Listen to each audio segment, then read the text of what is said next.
Debate yung mga kalansay, isang madilim na kafe sa ilalim ng lupa kung saan nagkakape ang apat na skeletons. Nagiinit ang talakayan tungkol sa kanilang dating buhay. Ahem. Alam niyo ba kung sino ang pinakadakila sa ating lahat? Ako, isang hari. Nakaupo sa trono pinagsisilbihan at may gintong korona. Kahit ngayon, aminin niyo, ako ang may pinakamagandang postura. Aha, anong silbi ng pagiging hari kung wala kang mandirigma? Ako ang nagpanalo ng mga digmaan. Ako ang rason kung bakit nanatili kang buhay noon. Mahal na hari. Wala ako. Matagal ka nang natumba. Guys, lahat kayo, wala nang halaga ngayon. Ano ang saysay ng kapangyarihan at digmaan kung walang yaman? Ako ang tunay na hari noon.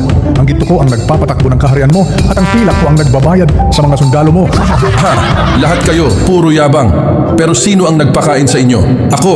Kung wala akong inaning palay, walang kakain ang hari, walang lakas ang sundalo, at walang produkto ang mga ngalakal.